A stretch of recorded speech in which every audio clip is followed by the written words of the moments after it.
So welcome into Philadelphia Walks PTSD. My name is Sharon Cole, or Sharon or Cole, whatever you refer to me as. It doesn't matter. Rat, pig, horse, pig, whatever. I've heard it all before, and in a good way, I don't care. So here I am, Trump indicted by a federal grand jury out of Manhattan. It's a big deal, I guess. Has to do with hush money and payments to Stormy Daniels or something like this. I kind of don't know all the news. I try not to get too involved.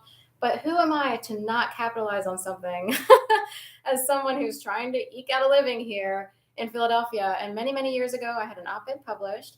Technically, I was, one of the many, many, many women and liberal men, I guess, who weren't so happy with Trump for dethroning Tara, a beauty pageant queen, in public and sort of publicly spanking her. So anyway, I'm here to read that op-ed. I've kept it all these years.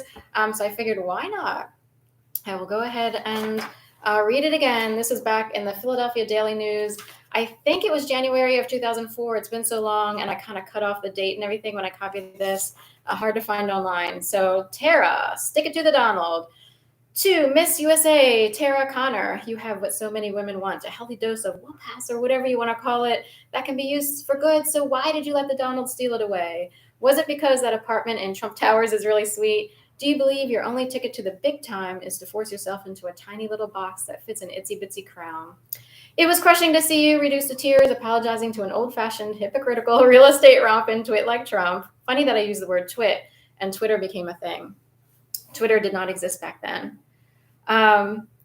So anyway, someone who used your misbehaving self as a pawn for his self-serving agenda. And I realized back then I was kind of yelling at Tara and wanted to get at Trump, but in the end I did get at Trump. So even though these days I'm so far beyond whatever was going on back then, I don't really dislike the guy or anything. I sort of am very neutral on politics and everything like that. But anyway, some advice. Whenever an old white man who sounds a whittle like Elmer Fudd utters the words, "She was very, very bad. She made a lot of very bad mistakes," run like hell. You're not a bad little girl. You shouldn't have to feel ashamed, nor should you have to endure a public spanking. This could have been your chance to take control. I don't want you to engage in excessive partying to the point of harming yourself or others. And if you really are troubled, I hope you get the help you need. But if you're not living up to the expectations of a beauty queen, not behaving like a good little girl, and can't quite fit into an outdated mold, I don't see this as the worst thing on earth. The best case scenario in and of this whole mess would have been for you to say, Trump, you know what? I discovered that I'm not cut out to play the role of Miss USA, and I'm proud of it. Take my sash. They put that in there.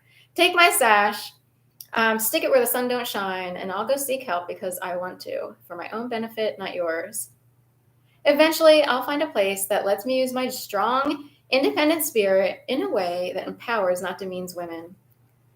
So please, take back this burdensome title. I didn't realize how wrong it was for me. Let someone else reduce herself to the size of an impossibly perfect diamond-studded crown. Better yet, why don't you wear the crown? And hey, why not slap on a bathing suit while you're at it and make it a two-piece? There you go. That's my capitalization on the Trump situation right now, and that was published in January of 2004, I believe, when everyone, like Rosie O'Donnell, all the women came out to yell at Trump for taking the crown away from Tara O'Donnell because she didn't follow the rules perfectly. Okay, have a great day. Thank you.